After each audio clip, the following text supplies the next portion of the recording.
Ladies and gentlemen, welcome to By the Horns, a Bitcoin podcast about South Africa. This evening, I'm joined by my co-host, Brandon van Diekerk, as always, and we are also joined by Richard Wilkinson, a man who every now and then comes to Twitter, makes a post, pisses some people off, disappears for a bit, comes back. Yeah. It's a big effect, though, so we all enjoy it. Richard, welcome to the show.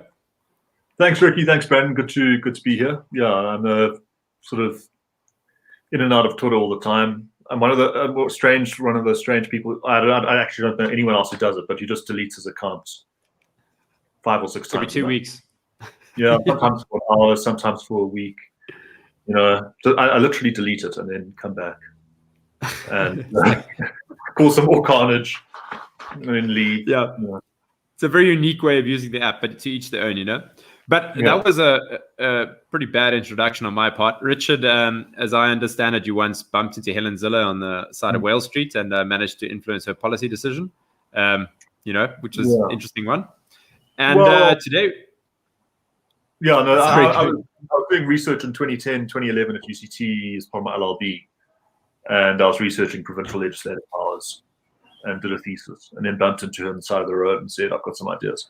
So she gave me an email address. I emailed it to her, went to work with her, but to say that I really influenced anything would be a bit of a stretch, because it is so hard to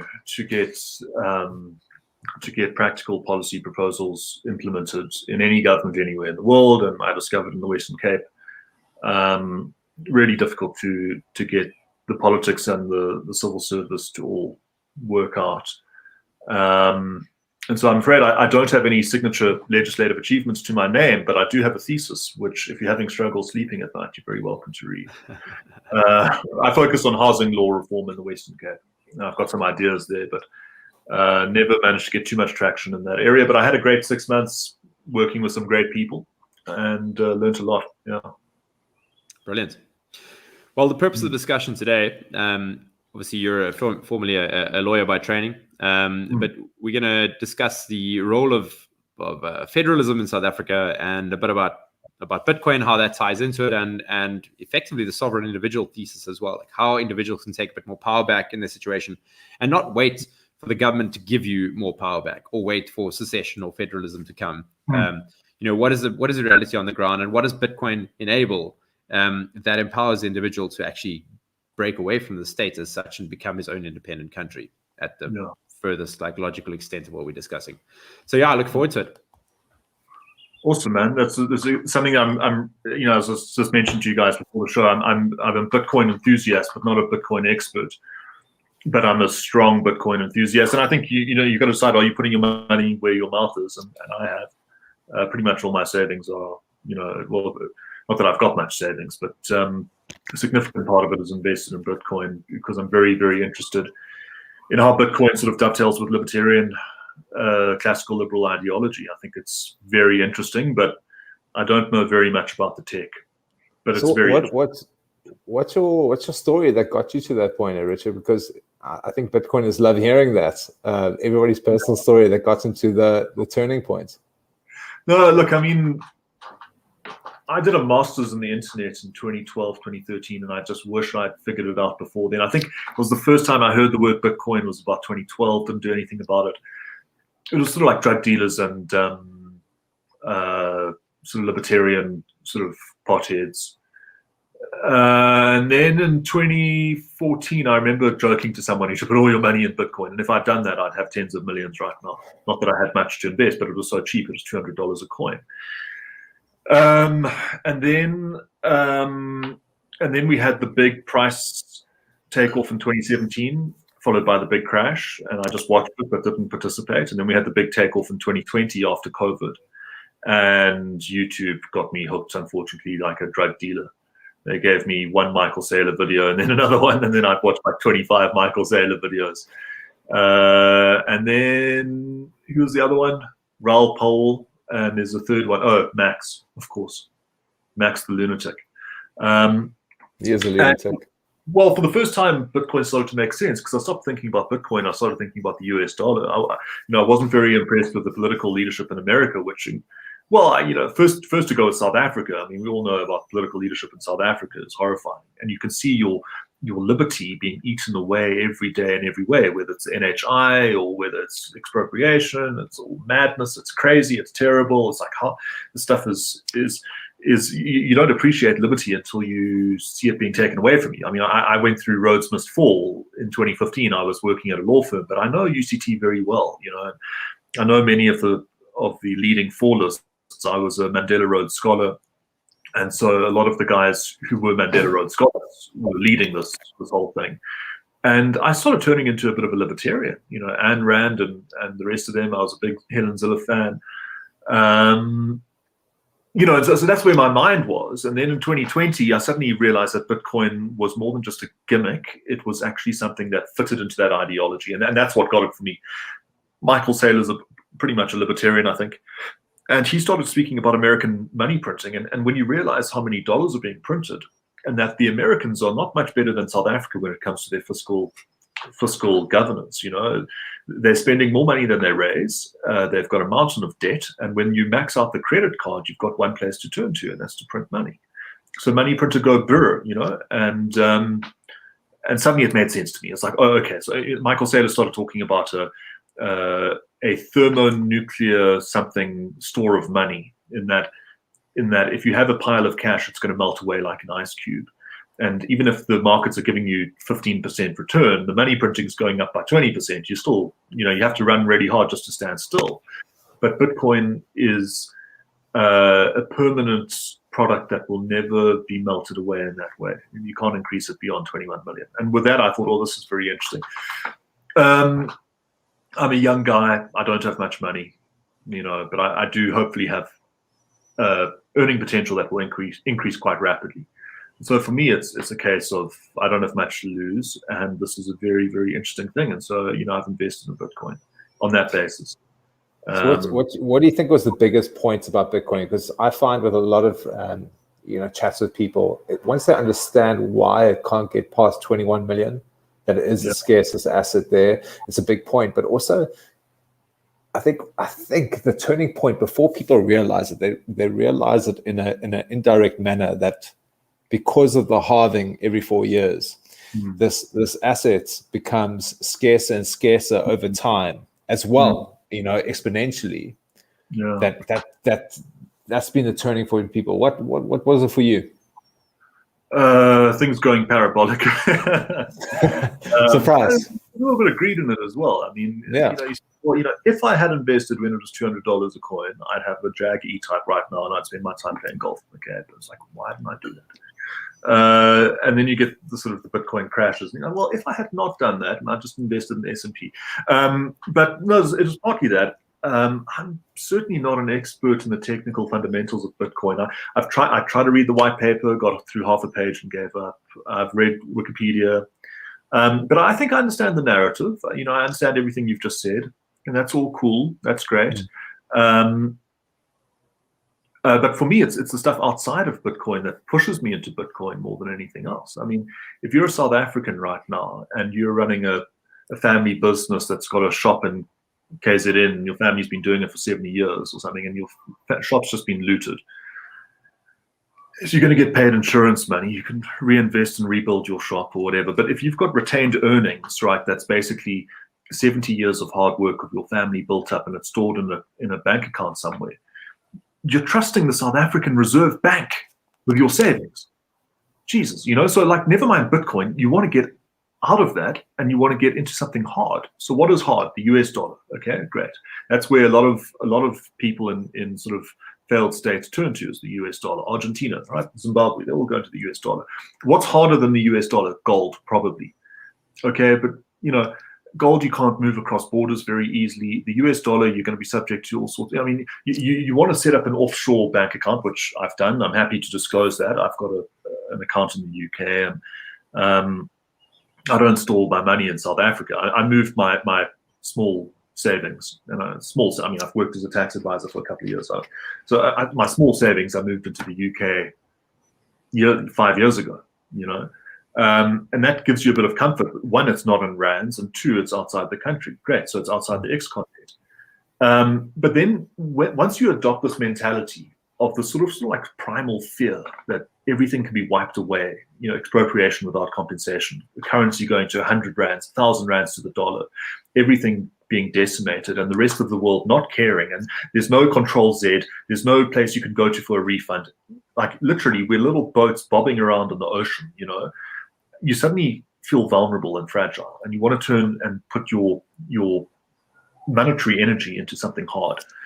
And Michael Saylor said that Bitcoin is the hardest money around, and provided the technical fundamentals hold up, and I can't give anyone any assurance on that, but provided the technical fundamentals bear out the narrative, I can see dozens of countries from Lebanon to South Africa to Argentina. Everybody's going to want to get into this because it's better than gold, because it's easier to transport than gold.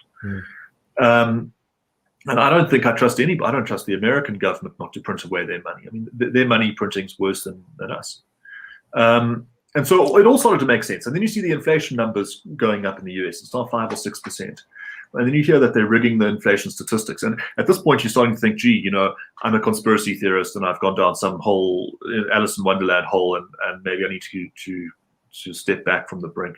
But I thought about it for quite a while, and I suddenly realized you got to put your savings somewhere. And Bitcoin was probably the right place to put it. And then there's a bit of greed that comes into it as well, because if Bitcoin really does work and everybody puts their savings in there, well, the price of a Bitcoin is going to go to $1 million a coin at least. So currently 50,000. So that's where I went down, and that's sort of where I am at the moment. So right now, what are your doubts about Bitcoin, if any? There's a bit of a thing about deflation in that you do need your money supply to grow a little bit in order to sort of allow to take account of an expanding economy. Otherwise things just get cheaper and cheaper. A cup of coffee will cost you 1 Bitcoin, and then 0.1 Bitcoin, and then 0.01 Bitcoin, and then 0.0001 Satoshi. That's a bit of an issue. I'm concerned about Ethereum, which seems to be outperforming Bitcoin.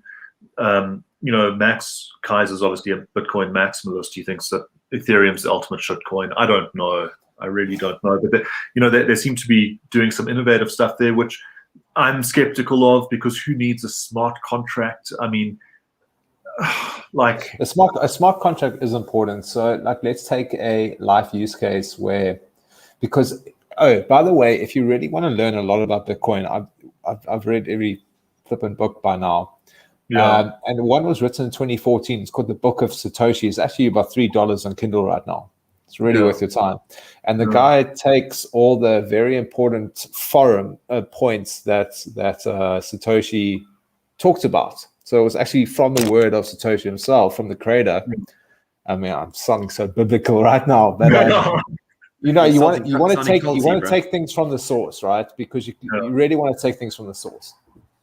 And they really, like a whole chapter, it's about 12 pages that they talk about escrow accounts and the importance of escrow accounts. And it's so complicated, guys. If you try and automate that without a human in between, it's a hell of a thing to automate. But now imagine with smart contracts on Ethereum, never mind DeFi, because actually it's just decentralized finances. It's not as complicated as you think, but think about the movement of funds based on programmable money. Yeah. Bitcoin is doing a very big update in November this year. It's just been accepted through the network. And what's going to happen is it allows for more anonymity through the network, but it also allows for more complicated mechanisms to go through the network in a less data intensive manner, which means they can do smart contracts on Bitcoin. They can do smart contracts on Bitcoin right now. They can do it on the second layer Lightning Network, and they're going to do a lot on the third layer, which is called RGB. Yeah. But let's just go back to the first layer network. Now imagine if you were to use this pretty standardized method of implementing rules. Say you just had this cool website you logged in, and you had a UI, and you could say, okay, upon my death, if I don't log into my address within 6 months, my Bitcoin gets moved to that address, which is say your kids. That's a smart contract. Okay. That all works on Bitcoin. And so people think like Ethereum, because they going back to Ethereum, 70% of it was pre-mined, meaning the foundation owned 70% of it from the beginning. Bitcoin started from zero. Yeah. And this allows them a lot of liquidity to do a lot of marketing and sell a very big concept, which is bullshit, but not bullshit. Let's just say they've done a lot of cool things. But right now they're trying to move away from Bitcoin and trying to move away from proof of work. They're trying to move to a new system called proof of stake. Yeah. And it's trying to build, never mind an airplane mid-flight, it's trying to build a rocket mid-flight in space. Yeah. And basically, all the things that they say and do, they have lied about many things. They've been hacked many times. They've changed their monetary system many times through human will alone. Exactly, that's the problem.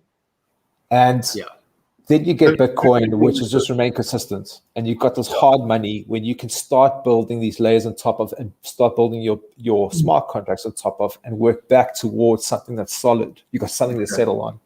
Exactly. I mean, like from my perspective, not that I'm an expert in this, but there seems to be a trade-off between certainty and flexibility, right? So with Bitcoin, it's only going to be 21 million. You know that nobody's in control. The whole point is that nobody's in control. There is no central sort of authority. Whereas but then you don't have much flexibility. Whereas with Ethereum, you can do anything, but then you're trusting Vitalik and his buddies not to be bad, but also not to be hacked and taken over. What happens when Vitalik dies one day? I have no idea. They're a not-for-profit. It seems like they're two different things, and you got to decide what you want. I like your whole idea of if you don't log in for 6 months, then it sort of just distributes your stuff. It's a simple thing, but they could obviously do a lot more. And right now, they're actually building things on Lightning Network where you can use it as a social login. You can actually use Lightning to make telephone calls absolutely anonymously, where no one could ever infiltrate that communication. The problem with my biggest risk, my final point, my biggest worry about Ethereum is that people seem to think that this can carry on forever with a centralized figure and a centralized team and a centralized marketing team and so forth. And they don't think that governments will come after them and shut them down when they roll out and inevitably roll out CBDCs, which I've written about recently. And that's what happened to people trying to build cryptocurrencies in 1980s, 1990s. People went to prison. Yeah. And if Vitalik and them are extremely, extremely naive to think that governments won't come after them. And that's why Satoshi remained anonymous. Well, I mean, the Napster guys as well, Sean Parker, wasn't that him? The US government's got F-16 jets, and if they want to shut you down, they will. But they can't shut down Bitcoin because of the design of Bitcoin. So it's very, very interesting. Do you know that guy Balaji Srinivasan on Twitter? Yeah. Yes, yeah. Balaji, there was a hashtag, Balaji was right, because he got onto COVID quite early. He talks about decentralized social networks, which is quite interesting. So something like Twitter and Facebook, they're extraordinary, and WhatsApp, they're all extraordinary products, but they're all run by the founders. I mean, Twitter's run by Jack Dorsey and Facebook's run by Zuckerberg, and these guys really do seem to be in control of their company and the product. They're in control of the boardroom, either because they've got majority shares in the form of Zuckerberg or just because they just happen to be in control of the boardroom. And these guys are now editors and publishers and censors, Wikipedia, those guys have got a central foundation. That's a bit weird because it's a non-profit and there's a lot of politics there. It's quite interesting to think that we could have blockchain technology powering anti-fragile, decentralized, censorship-resistant networks. God knows what will go onto those networks. So you can't censor it. It's quite scary. But if we can come up with a price, a blockchain that measures price of everything without it being fudged the way that it is fudged at the moment. So then you can forget about CPI and just give us the data straight. It can't be cancelled, can't be censored. Well, that's where we're going to get our inflation numbers from. Nobody cares about the US Federal Reserve or their statistics. I like the idea of blockchains becoming sort of blockchain of record, basically the good, bad, and ugly of humanity. And there's going to be a lot of ugly stuff. You still need centralized points to provide that data. So they do have things on like Lightning Network, the second layer right now, called oracles. And people actually make bets and automated bets on there to say like, oh, let's just say the Stormers played, I don't know, the Cheetahs or something, and who won? The oracle will tell you who won. And this is that's how the contracts are best. But that point that's telling you what happened, it can't, it's not. It's a central point of failure. That you can't put it better than that. I think one thing that makes Bitcoin truly unique and truly valuable is that we live in an uncertain world. Everything is uncertain, literally. But Bitcoin has certainty, not in terms of price, but it's got certainty in terms of every block, Bitcoins are being mined and transactions are being processed, and the blocks will carry on. So it gives you certainty in an uncertain world, and that's worth something. And it all flows from there. And where does that certainty come from? That certainty comes from energy, because energy is the only thing in the universe, well, one of the only things in the universe that can't be bullshitted. Like, you can't bullshit energy. It can't be created or destroyed. It can only change phases. So if I have to go and spend energy to mine a block, you can't bullshit that. And we live in a world of bullshit. Like 2020, 2021 is just a sea of woke nonsense and tripe and lies. And through all of that bullshit, we have every 10 minutes blocks are being mined. TikTok, and that is worth something. Yeah, exactly. And that is worth something, right? And everything flows from there. If you look at central banking as a concept, like it's based on lies. You've taken it's so old-fashioned. It's Soviet, man. I mean, like a committee of Soviet.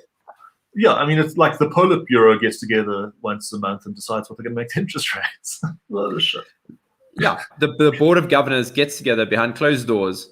They release the minutes 5 years after the fact. The minutes only get released in the US's case. I'm not sure about South Africa because it's kind of it's got all the hallmarks of 1997 internet. It just looks like the future. I know it's crap in many respects. I know the products need to evolve, but the smartest people in the world are devoting their careers to this. And I never bet against Silicon Valley. Never. I'll never bet. Bezos and Zuckerberg, they were doing their thing. This is the next wave of. It's so strange. It's so weird. But the market, total addressable market, is just. It's like these guys are eating money. Software is eating the world, and Bitcoin is eating money. And I'm not so. In addition to not being a Bitcoin expert, I'm not a macroeconomist either. I don't really know what I'm talking about when it comes to interest rates and currencies and bonds and stocks. I mean, I understand from like an Ecos 101 perspective, but there are other guys out there who really do understand macroeconomics. And I don't know what the hell Bitcoin does to it. If Bitcoin becomes where everybody puts their savings, and we're not there yet, but we're probably less than 1% of the way there. But if that does happen, then does it become a medium of exchange? And if that happens, what happens to so many things out there? It's like you're changing the tide. I don't know if it's going to be good or bad. Max Kaiser says we're entering into a world of peace and prosperity. I've got no idea what happens. But I don't want to miss that wave. If that should happen, I'm happy to take a bet on it now, because I think there's like a more than 70% chance that this thing turns out to be huge. Have you heard about the fourth turning, Richard? No. You heard about that? It's all about strong men create good times create weak men create bad times. Yeah, I saw that.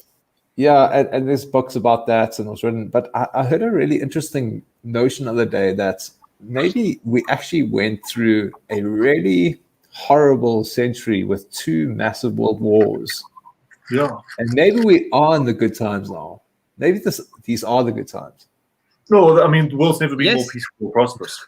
Like the Afghan It's all the war good was times. terrible.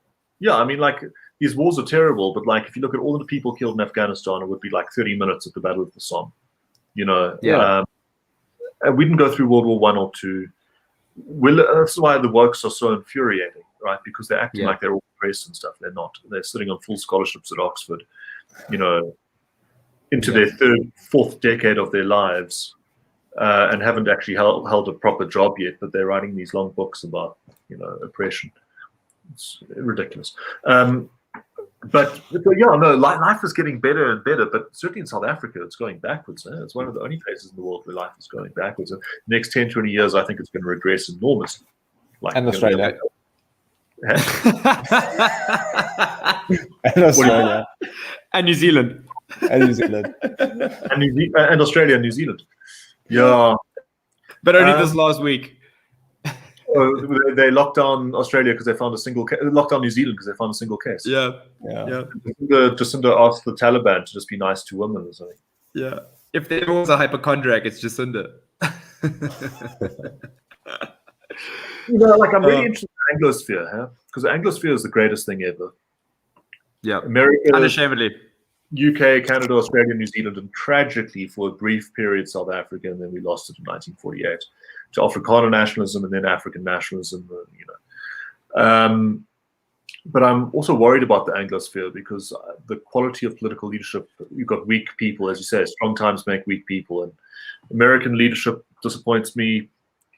And you know, I'm worried about the Chinese hitting Taiwan. They've already taken Hong Kong without us doing anything about it, except sending a strongly worded letter to them. I'm a little bit worried about whether we can actually, you know, whether young Australian men and women are prepared to go fight a big war with China. What do you think is going to happen with? What do you think is going to happen with Taiwan? I don't know, man. I mean, I have no idea. I've got more faith in the Taiwanese than I do in the Afghans. I mean, I hold the Afghans responsible for what happened last week. I mean, the Americans put 20 years into that place, did their best.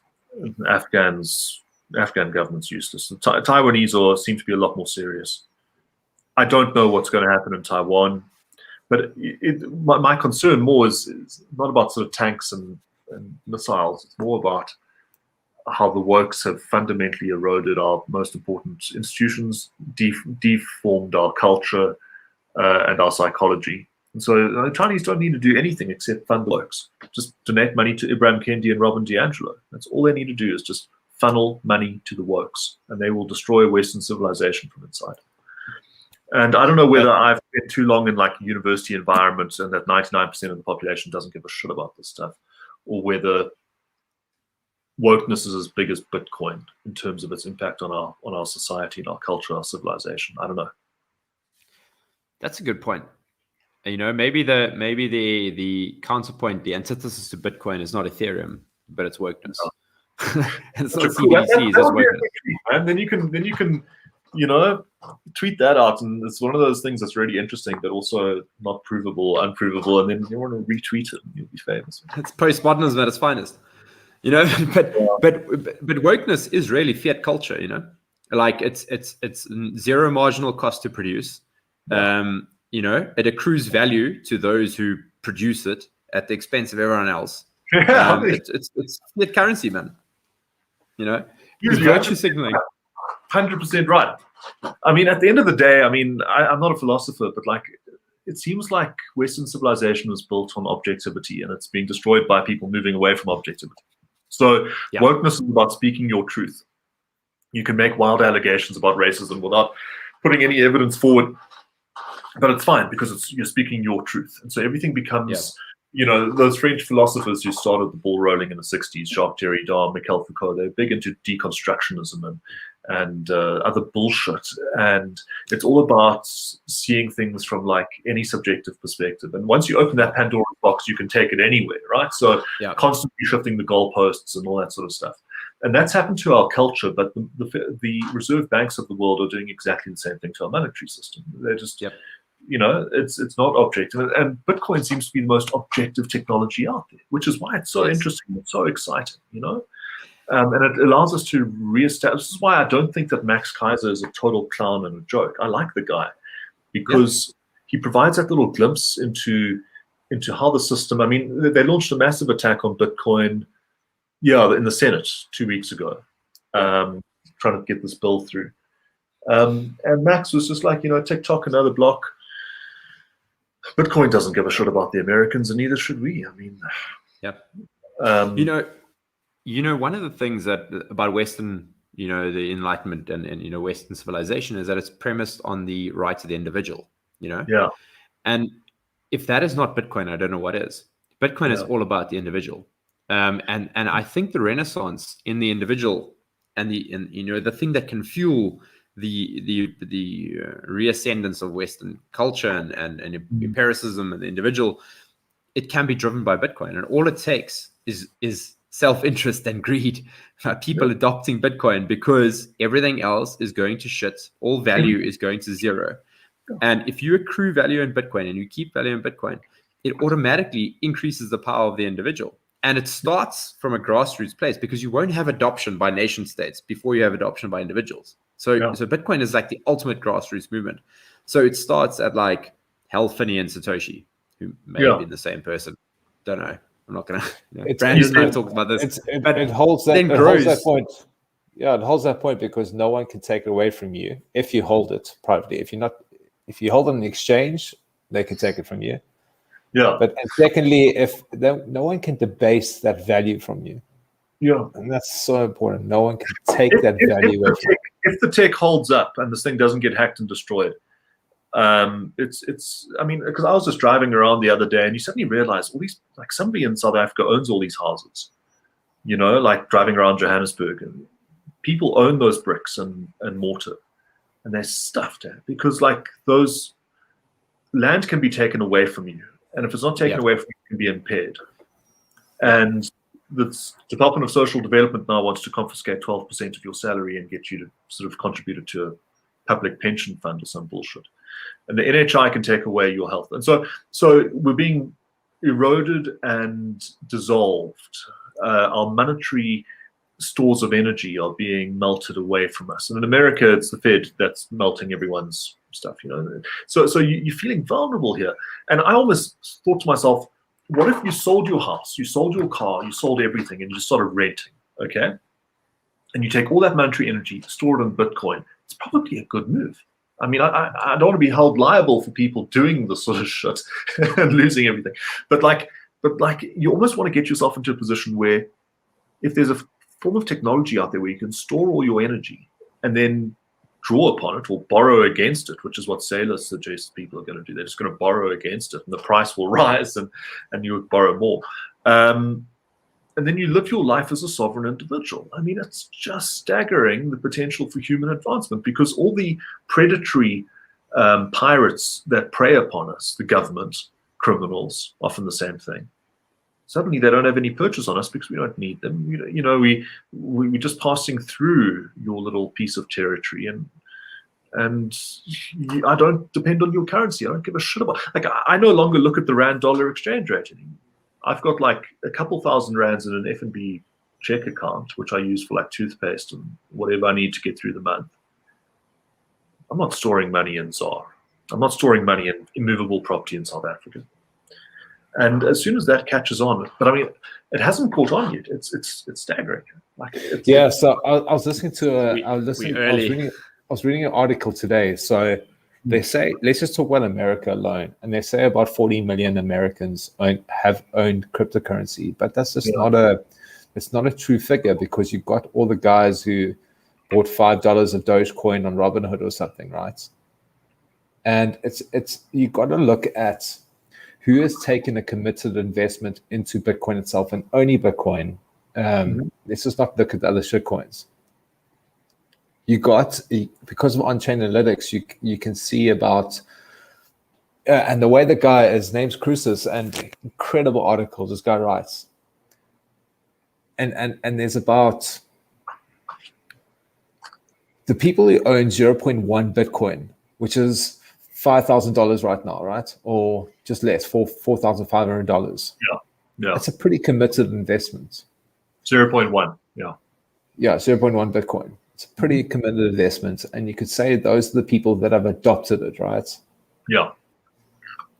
In terms of the world population and the people who've adopted that, we're at like 0.2, 0.25% adoption rate. Whereas in the normal circumstances, if you were to look at 2 to 3% adoption rate of something, you're at the innovative stage. That's why, that's how fucking early we are right now. And people don't realize that. And it's at $45,000. That's how early you are. What if we get beaten by Ethereum? You simply can't, because the fast no, it can maybe happen in the short term. The only thing that worries me is because the biggest danger to us all, as we've talked about and as we complain about on a daily basis, is human stupidity. Yeah, no, but hang on, Brandon. It's a serious problem. No, it could happen in the short term. Short term. But can Bitcoin be beaten by central banking? No, it can't. And it can't be beaten by Ethereum. And Ethereum but Ethereum can be beaten by central banking. And Ethereum, because people will come to understand that the hardest money on earth is what you need to have in order to build innovation on top of that. You can't just build innovation on top of something that is an idea and an idea alone. That actually is bullshit. Can't build your house in sand. You have to build innovation on top of something where when you go back, it's hard and you can carry on or reset or whatever. Yeah. And gotta build your house in stone, bro. People will realize it, and that's why like people might be buying Ethereum now and they'll make a lot of money or whatever because of human stupidity. Yeah. But if you're a long-term investor and you're traditional like Alan Gray investor or whatever, there's no fucking point. I own a tiny bit. I own a tiny bit of Ethereum, like a couple thousand rands. Like I'm 99.9 into Bitcoin, not into Ethereum. But I have to say, like there is a little bit of you got to decide what you are. Are you a trader or a hodler? I'm definitely a hodler. I've never sold. I've only held it for 6 months. Absolutely. I don't intend to ever sell unless I need the money to purchase a capital asset in my life. But I'm not going to be doing that anytime soon. So I'm going to hold this stuff for 4 to 5 years. Okay, that's my plan. But there is also part of me looking at the Dogecoin curve, thinking, like, if you do have a high risk, profile because you're young and you don't have much money or whatever the story is, maybe Bitcoin isn't the right place to be, and you should actually just go all in on the next Doge and get a 200 times X return. And then Bitcoin, because what I'm increasingly finding myself thinking is that Bitcoin's a conservative bet. You know, I talk to some people, you're Bitcoin, that's a really risky thing. And I'm like, actually, it's the most conservative thing you can possibly do. It's the most risk-averse thing you can do. If you want to risk, go buy Doge, the next Doge. And maybe Ethereum gives you more of a return because Ethereum's outperforming Bitcoin now. But it seems to me like it's I always laugh when Max or when any Bitcoin guy says, it's just a pyramid scheme, because the Bitcoiners are using the arguments against Ethereum that everyone else uses against Bitcoin. You must remember, but Richard, you must remember Max in 2017 was selling his own Max coin that was built on ERC20 and was Ethereum coin, all that stuff. He was a shitcoiner. And he became a maximalist through the bear markets, and the bear market teaches everybody a lesson eventually. And the fact that people, you'll see like Solana and all these things, and you think you can make a return, you'll never time it. First of all, you'll never time it. Yeah. The players in the market are the guys timing it. And maybe you'll make 25% of that total return. Yeah. But in the long term, if you're not a trader and you're not going to sit at your desk every day, trading automated bots that are actually coded, it's not even human beings you're trading against, and they'll fucking kill you. Yeah. You just and you're a long-term hodler, and you want to, especially if you want to avoid tax reporting on every single trade that you do, and just hold Bitcoin. Yeah, of course. Yeah. My favorite dudes will outperform it every time. You'll outperform it every single time over a 4-year period, and the 4-year period is the halving period, and that's the period you need to look at. I've heard that nobody's ever beaten the markets and this stuff, and that's probably true. There was something that's my favorite dude is the Carl the Moon guy. who does technical analysis. He looks at the curve and goes, "Oh, look, there's a head and shoulders forming. It's good." Fuck. This thing is not an animated being. It's not doesn't have a brain. You can't look at a curve and say, "Oh, well, it's done this, therefore it's going to do that." I mean, these guys are snake oil. It's weird because it's so weird that something that is so fundamentally objective and ultimately truthful has attracted so many scammers around. Oh yeah. Not that Brandon, what do you? Scammer, but he's just not selling. I don't know, unless technical analysis actually makes sense. Oh fuck, it doesn't. Brandon likes to call it astrology for men, right? I guess it's But that can be the stock to flow model seems to have a little bit of. No, that's not TA. That's just something else. It seems to be, but it seems to be pretty good. I mean, it's got something. It's got some substance because it's based on the supply of Bitcoin, and that's its foundation of the model.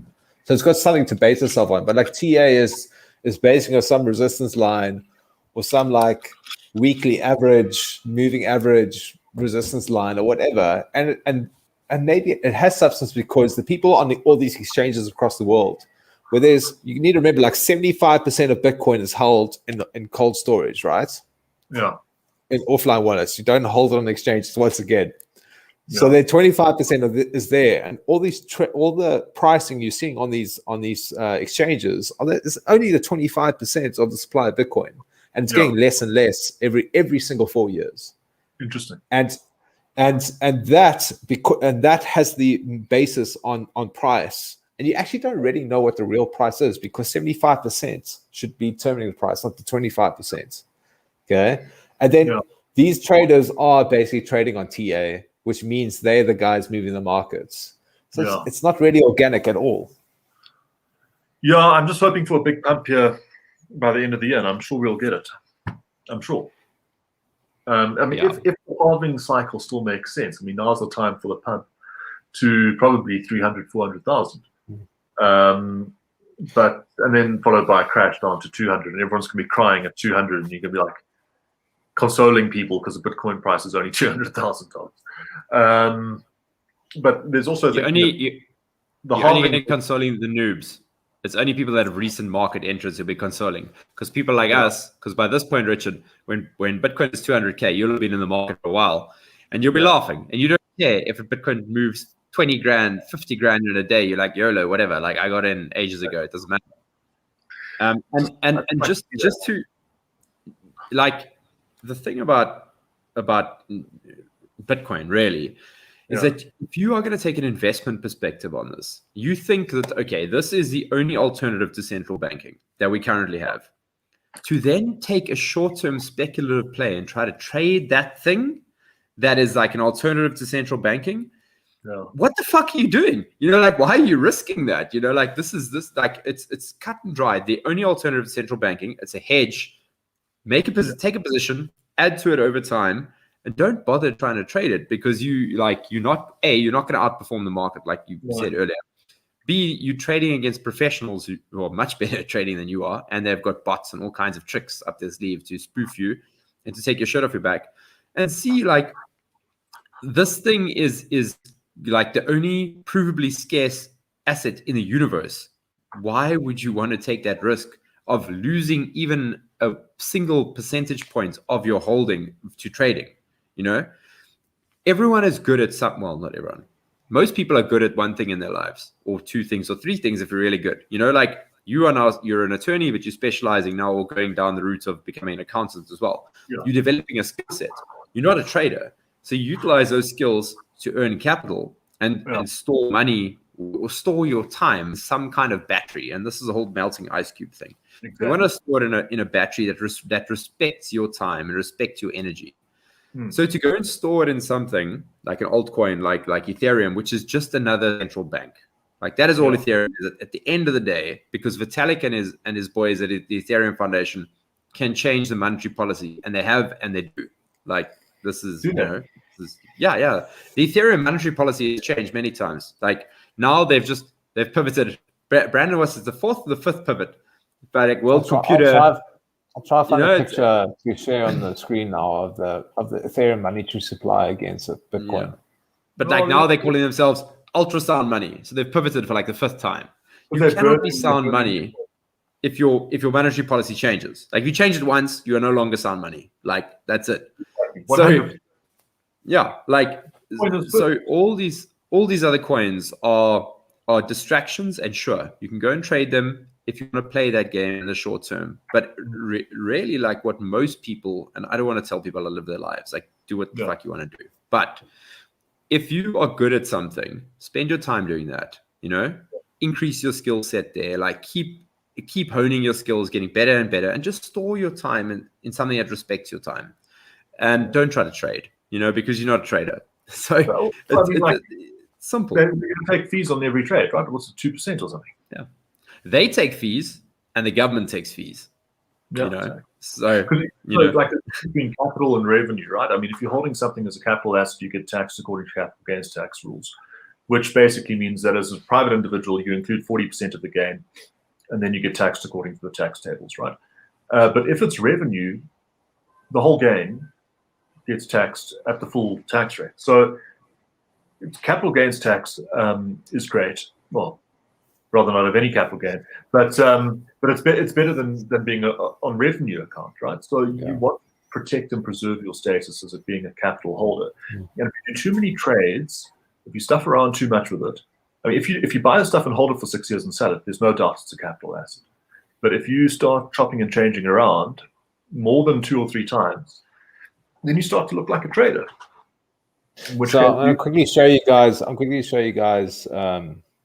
What's the? Let me just. The chart's slightly obscured by our beautiful faces. You're going to have to work your tech magic, Brandon. If you immigrate from South Africa, there's an exit tax. You are deemed to dispose of all of your capital assets on the day before you leave, and then you reacquire them at the new cost. Right. So if you bought a house at R1 million, and then when you leave South Africa, it's worth 2 million. Yeah.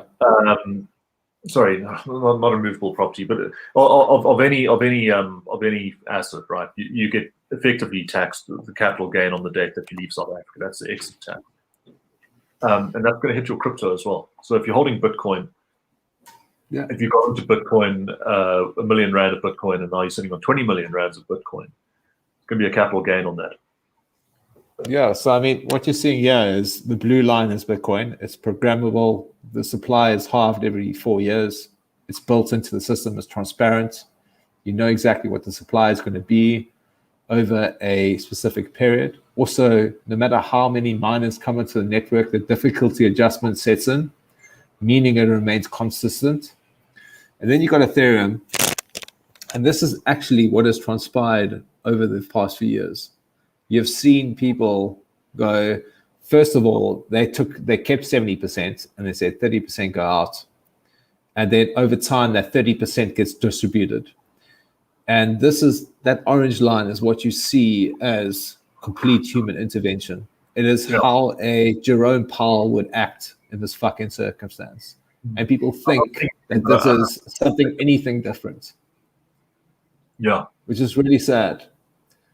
Just another central bank. They're just completely. It's just a lie that they're sold over and over again, and people just fail to understand what they're getting themselves into. Yeah. What is the point of a cryptocurrency? What is the point of a decentralized currency if you look at something like that? I mean, the founding of Bitcoin is just extraordinary. One dude, whoever he is, produced this product, and everyone's trying to copy it. And you can understand it. I mean, there are a lot of clones of Facebook initially. And in fairness, there's a lot of good stuff to come out of social media that actually ended up kicking Facebook's ass. I mean, Instagram, WhatsApp killed Facebook. Facebook Incorporated is only worth anything because Zuckerberg did the 2 best M&A deals of all time. But with crypto, it probably doesn't work that way. Unless Ethereum can actually come up with a use case that, I mean, I understand Bitcoin's use case. It's store of value. I can't buy a cup of coffee on it. I think I will eventually one day be able to buy a cup of coffee on it. But for the time being, it's just store of value. You definitely can, though. Yeah, but I don't know what it does. Like in my family or my friends. But I will one day. Okay, but there's two things here. You can currently today, but should you? Probably not. Because why the hell would you want to buy coffee with the best store of value mankind has ever come across right now? Maybe in 10 years' time and the adoption curve, like we're higher up in the S curve, like it makes sense. But right now, that's a story. That's future value times 100. Yeah. Like, don't buy coffee with that. That's retarded. No, your grandkids will. Oh, that idiot who bought a pizza with 10,000 bitcoins. Laszlo. Yeah, I mean that was the first Bitcoin transaction for a real thing, though. So I mean, someone had to do it. You know, I hope the pizzas were good. Are there some guys out there who are probably some of the richest people on the planet because of their Bitcoin holdings? Absolutely. There's a Ukrainian civil servant. So in Ukraine, everyone's got all civil servants have to declare their investment holdings. So there's a Ukrainian civil servant who owns 18,000 Bitcoin that he had to declare. So everyone knows about it. So can you imagine how the Ukrainian mafia is probably dead by now? They're probably like $5 inch attacked him.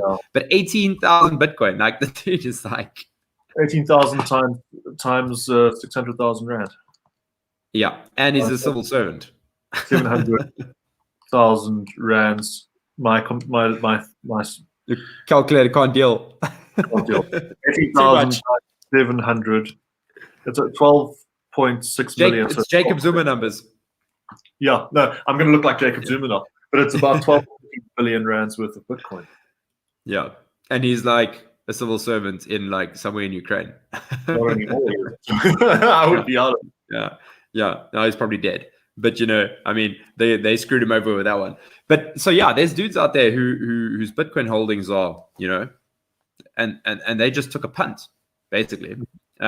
So it'll look the same. Like when you hold one Bitcoin 10 years from now, people are gonna be like, oh my God, that guy's got one Bitcoin. Like that's like insane. You could buy like 10 Ferraris or 50 Ferraris or whatever. It's immaterial, like a huge amount. So to use that right now in the adoption curve of a network technology to buy coffee is not a good move. Store of value. That's what it is right now. Store of value.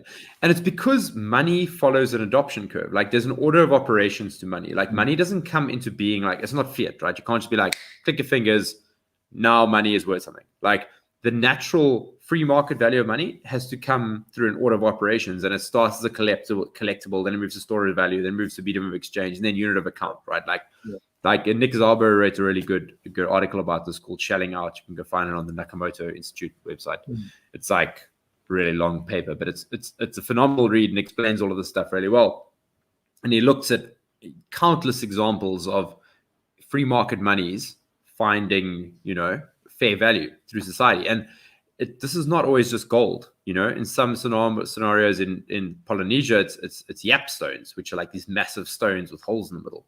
In some scenarios, it's shells, you know, wampum in east coast of the US, glass beads, and now it's Bitcoin, you know, like it. But money moves towards hardness. Like hard money drives out soft money. It's the money who retains its value, and this is the long short of it. Money that is the hardest to debase. In other words, be fucked around with by other people. That money will drive out the good money. And a prime example of this is what happened in West Africa when the Europeans arrived. They found that West Africans in Ghana had huge amounts of gold. There were gold mines all over the place because they were like, it's really pretty, similar to Central and South America. But they didn't value gold so much. But they really valued glass beads because making glass in that society was harder than mining gold. It was really, really difficult. So glass beads were exceptionally hard and exceptionally rare for them to make. So that was hard money for them, you know, because the amount of time and energy it took to make that was a good store of value. Then the Europeans rocked up there, the British rocked up, and they were making glass beads by the boatload. And they rolled in there and they saw, okay, these guys use glass beads and money. Cool.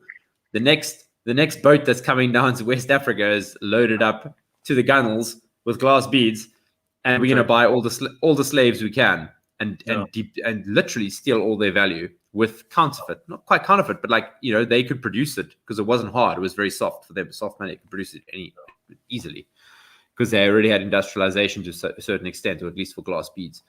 And they hollowed out West African society through the fraudulent production of glass beads. Wow. And they bought slaves with it, and they destroyed the entire society, and took West Africa kind of a decade to catch up to the scam. But by then, you know, things are So how long fucked does up this already. because that's such an interesting story, but like I just wonder how much longer, because it ties into South Africa as well. Because I mean, if the US dollar's being debased regularly, South Africa is disintegrating, as you can see. So you know, these two curves are going to cross like a descending and an ascending airplane, going to pass each other in midair.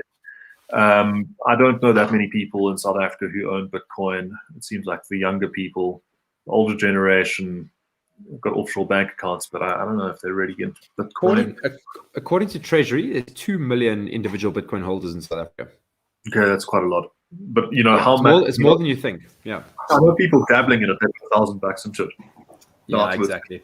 You know, so I don't know about that, but I also don't know how long it's going to take for the US dollar to collapse. I mean, I've got as much confidence in the US Federal Reserve as I have in the US military establishment's assessment of Afghanistan. I mean, they told us we had 90 days before Afghanistan collapsed, and it went in 72 hours. And so went faster than Des van Rooyen. I've got no confidence. It's interesting, like Janet Yellen and those Jerome Powell, they've got such impressive CVs. They're very bright, very well educated people, and they're good people, but they're working within an impossible system because they're spending more money than they raise. Okay, so the American government was captured by special interests, partly defense, the Pentagon, partly healthcare, partly social security, or whatever. They're spending too much money. So you've got these very clever people trying to sort of hold the narrative together, but they actually can't. In the same way that the Soviets were very clever people, Gorbachev and those guys trying to hold the thing together. Eventually the thing broke and the damn wall broke and the Soviet Union disintegrated. And that's what Bitcoin is going to do to a lot of things, one of which is the United States. And the question is, how long until there's total capitulation? Because El Salvador has gone that way out of choice, not out of necessity. Maybe out of necessity, I don't know. But it's going to be a wonderful ride, and it's going to be great to watch it happen. And I'm glad I'm not on the ground floor, but I'm on like the sort of fourth floor, you know, of hopefully a 1,000-story building. But I mean, it's taken a long time to get to where we are. You know, the Bitcoin enthusiasts in 2010 have been sitting here for 11 years now. They've got a good return on their. At the moment, we're down from the 64,000 high. Went down to 29, and it's back up to 46. And I'm just wondering how long it's going to take until the big geopolitical events really kick in, until there's hyperinflation, the US dollar collapse. You know, there can be. Yeah, I mean, I think there might be, my personal opinion, there'll be a pretty much a Japanification of the situation. I think it will be prolonged longer than people think, because I wrote a piece about CBDCs, central bank digital currencies, and how they can get liquidity out quicker to people. And this will help consumption continue. But Japan should have collapsed years ago in the 1990s, and they continued. But what that means is the dollar will collapse by double percentage. That's the collapse that we're seeing, in my opinion, and that's why it is fucking fantastic to hold Bitcoin. But I don't think, you know, seeing what happened to Japan, I don't think we're going to see societal collapse. Well, and hopefully because of that, we have a lot of time to try and migrate over to a harder system like Bitcoin. Because with the gold standard back in the days, you had a solid base to base society on, and things really worked well there. Like, listen to a lot of Saifuddin Amusa's podcasts, read his books. Things worked really well when there was a gold standard before 1971. And hopefully we can transit towards that kind of position. So people are calling for collapse, and I mean, South Africa's fucked, but I'm talking about America and Western societies in terms of economies. I think they have longer than people think, and I think they have longer than Michael Burry from The Big Short thinks, because this is unprecedented situations where you have relentless liquidity in the markets, and they think everything is going to collapse, but you've just got this consistent supply of liquidity, of money, and people just keep buying things, consuming things. Like my brother in Canada, and they're like, people are are people at grocers, like the checkout person that packs things in the bag drives SUVs. Yeah. They're living on 110% debt. It's just going to continue for a bit. But then we had a really good chat to Greg Foss about the credit markets. And when the credit markets fall, when there's that cataclysmic effect through those markets, when one person can't pay the other, and that falls to everything else, that's when we see shit. And then that's where I think it's just going to be a little bit longer because of this endless liquidity. Well, I mean, I've always felt that COVID has to lead to a property collapse and then a banking collapse, because people stop paying the rent, and then the property owners can't pay the mortgage, and then you've got a banking crisis. It hasn't happened yet. I don't know. I mean, it will happen everywhere in the world. It hasn't happened yet. I don't know why not. But surely people are now, the property market is doing badly. Commercial property must be doing really badly, and residential, because everyone's so poor, put out of work. The interesting thing is that I think South Africa could be a pioneer in this area. I mean, we're a pioneer when it comes to solar, out of necessity, not out of choice, when it comes to online private education, when it comes to all sorts of things that South Africans are doing to make themselves anti-fragile and to make themselves state resistant. You said 2 million South Africans have signed up to Bitcoin. We could be the next El Salvador. If Floyd Shibambu ends up in charge of the Reserve Bank, I just see everyone liquidating their stuff and getting into Bitcoin as fast as they can click, Bitcoin or US dollar, I don't know. And you guys have got an important role to play producing products there that are also hopefully beyond the reach of South African politicians. Because they could shut down Luna if they really wanted to. I think Nigeria did shut down Luna. So, South Africa is going to be at the forefront of this, and the Cape is also going to be doing interesting stuff, because that Cape independence movement has taken off the last couple of years. So it's weird. I feel like whenever I make predictions about the future, I get them 100% wrong. But I just think the future is Bitcoin and those Cape independence dudes. If they can find a leader and some money, not much is going to pop them. Ramon, I'm going to give credit to Ramon Kabanak on this. Like he thinks that South Africa is a blueprint for anarchy. And not anarchy in the colloquial sense that people mean it like chaos, but like self-organization anarchy, like in the classical sense, and I think he's right on that, because we are 20 to 50 years ahead of the rest of the world of wokeness, social justice, social democratism, fucking like postmodernist bullshit. Like we're ahead of the curve, everything that the rest of the world has been implementing over the last few years has already been done in South Africa. Some absolute and the breakup of society, like we saw it happen.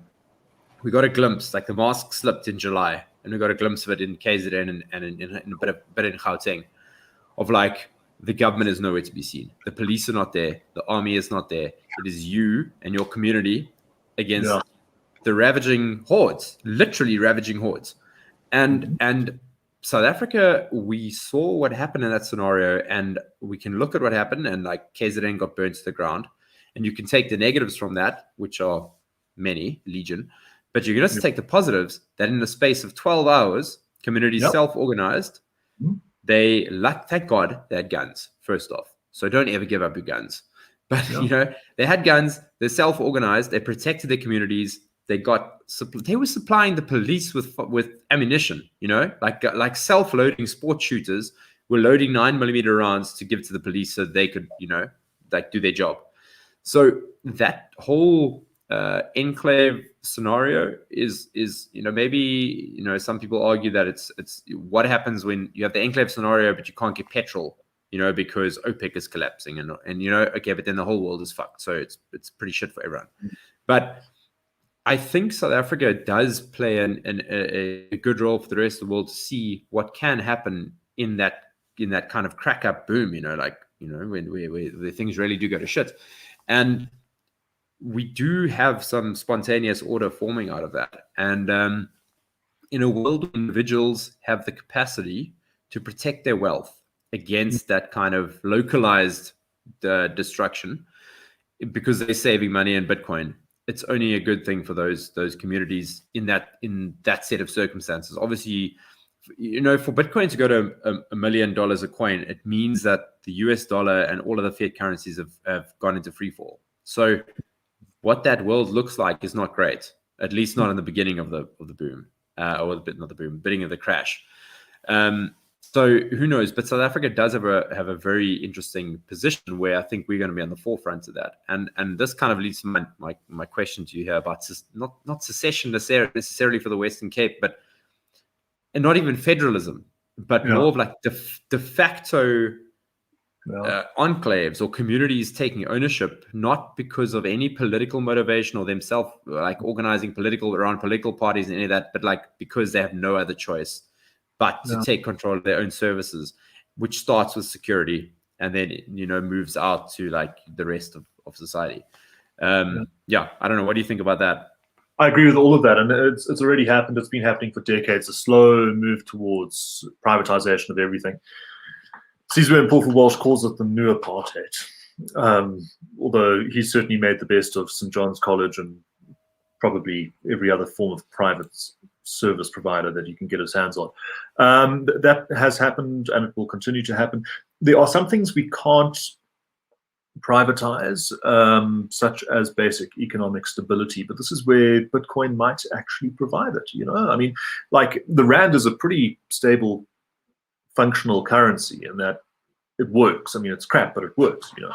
The ATMs still churn out notes, and you can take that money and spend it for food at Pick and Pay.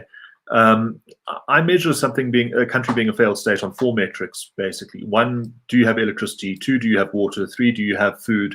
And do you have petrol? And do you have a functioning currency? So the 5 things you can look at. South Africa has all 5 of those things. Our currency functions. We got food, got petrol, got water. Most of the time we got electricity. And I expect in the next 10 years, one by one, all of those things are going to fall. So like a country like Zimbabwe, you don't have food, you don't have petrol, you don't have water or electricity, and your currency is completely useless. And as much as I admire AfriForum and Frans Cronje's sort of approach of being sort of self-sufficient and providing your own security and stuff like what happened in Durban showed how communities work together to stand up for themselves. That's great. But if we ever end up in a situation where we've got no food, no petrol, I don't know how communities are going to produce their own petrol or so when it comes to currency, we've got a solution. That's Bitcoin. And, there are limits. I think the point I'm trying to make is there are limits to self-sufficiency at a community level. At the end of the day, you do need to have some kind of a functioning state. As much as I dislike the state, you probably do need to have some kind of a functioning state. And that's why, I think that Cape independence like Bitcoin is probably inevitable, regardless of whether it's a good idea, a bad idea, what anyone thinks about it. It's probably inevitable. I think that's a really good point to end on there. Sure. I think also love chatting to you guys about this. It's philosophical, but it's also practical. But it feels like you're on the edge of something really new here. Yeah, and I feel bad about saying like South Africa's fucked. It's not fucked. It can sort itself out, but it has to become sovereign in a manner, like a decentralized way, like Bitcoin, whatever that means. But we have to get away from government. It might be that online education, I've done a whole CA online. I've never been onto a university campus. It's all just YouTube videos and PDFs. And that's probably the way education's going. YouTube videos, PDFs, and you write an exam at home with a camera watching you. That probably solves the university problem at a stroke. It makes university 10 times better, 10 times cheaper. Yeah. And so they can do whatever they want. Destroy the universities. It's not going to stop me becoming a CA. And South Africa will just become more and more privatized. Solar energy, online education, Bitcoin, and so on and so on. And it just carries on. That might be the way it goes.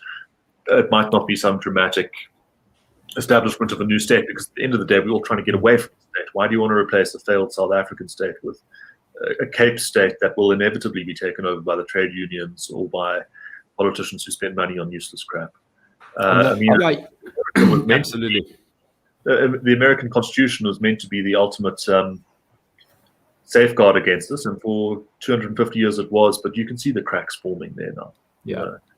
So America will go the same way as South Africa. They'll ditch the dollar and they'll move on to Bitcoin, and they'll move on to private power producing because you've got solar on your roof. And Americans are going to become more and more self-sufficient. Solar, currency, online education, they're all going to go the same way as us, but we're going to go that way first because our universities have collapsed before the American ones. Actually, I might have that wrong. But yeah, I mean, our stuff is going to break before their stuff breaks. So, yeah.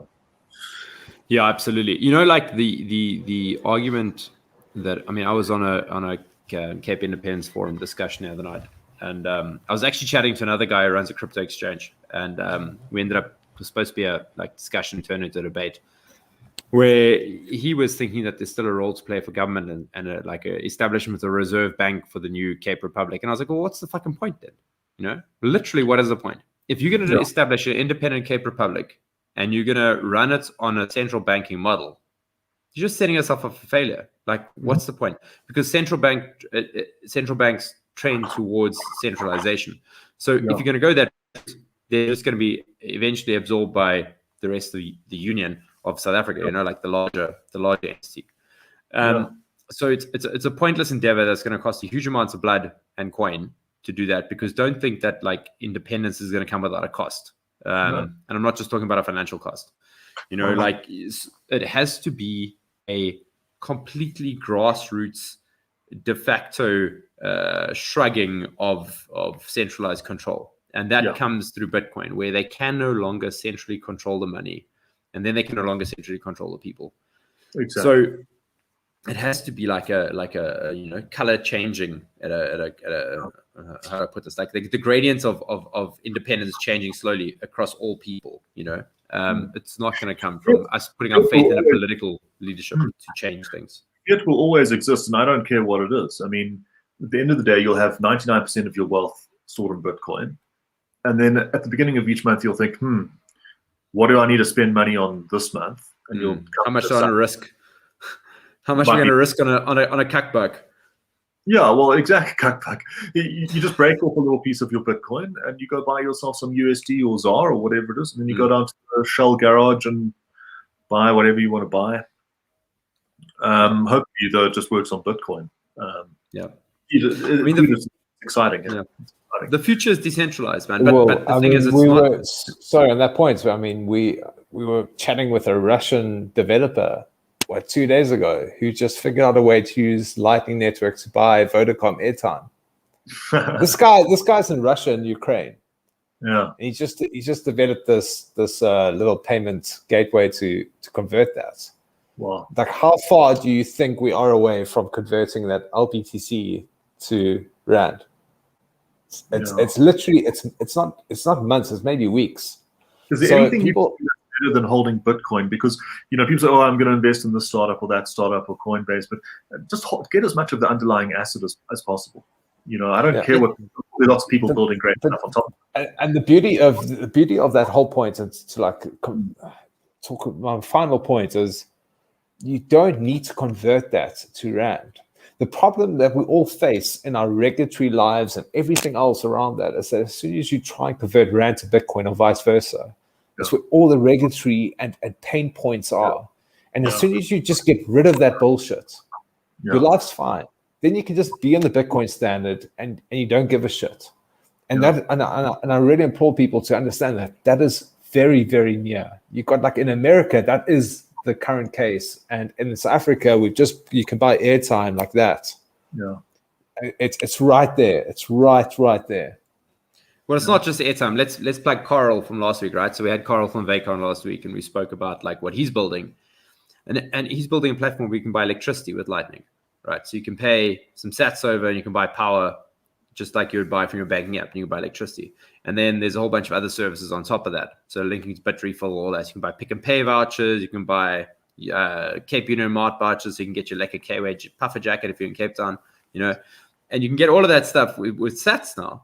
So if you can make yourself a sovereign individual where you're earning in Bitcoin, and you have a globalized service that you earn in Bitcoin, you can literally, right now, today, when we've got a guy in one of our chat groups who's been living on a Bitcoin standard for 5 years. Like, he hasn't earned rands in 5 years. He's just earned Bitcoin, and he makes it work. Obviously, I mean, he's still alive, so, you know, he can clearly buy food. So I wouldn't want to put anyone in Bitcoin, but if somebody wants to pay me in Bitcoin, yes. Absolutely. I don't It depends. There's suckers like Brandon and I who only earn in Bitcoin for our business. So we have to pay people in Bitcoin because we don't want to convert to rands because that's a pack for us. So it kind of goes both ways, right? So like people like you like really want to earn in Bitcoin, and people like us can only pay in Bitcoin because we don't want to convert to fiat and then pay someone. So like it's always going to be the case. Like if you're a miner or if you're a business who earns all your earnings in Bitcoin, then you got to pay salaries in Bitcoin, you know, and there's more than enough people willing to take that right now. So yeah, I mean, like I said earlier, the future is decentralized. However, there is a massive pushback against it. And to Brandon's article, magnificent article, by the way, Brandon, that you wrote about CBDCs, like that is the pushback. That is what we're finding. CBDCs versus Bitcoin is what it is right now, because what central bank digital currencies, like what they want is to be able to issue money. It's the fullest logical conclusion of Keynesian economics. They want to be able to push money directly into the economy where it is needed and remove it where it is needed to be removed from to control interest rates perfectly through an AI type system. Because for them, it's all about aggregate demand, right? And if the system that they currently have of stimulating aggregate demand is very crude because you've got to go through commercial banks and then they've got to issue loans, and it kind of doesn't work very well. What they want to and what they want to do is just be able to go straight in and straight out and take your money and issue your money, and it is totalitarianism at the end of the day. Like I'll share the link in the footnotes to the YouTube video, Richard, if you want to take a look. But it's scary. It's like because you got this one extreme, if we can call that Bitcoin, and that's obviously through, let's call it Newtonian laws, led to the opposite extreme, and it literally is the antithesis. And I explain why. That's awesome, man. Well, guys, thank you for having me on. It's really enjoyed it, and hope your viewers found it interesting. But I suspect I'm pretty outgunned intellectually by a lot of these guys, because it seems like your community is a very highly geared Bitcoin community. But hey, you signed me up as an enthusiast and as a member of the tribe.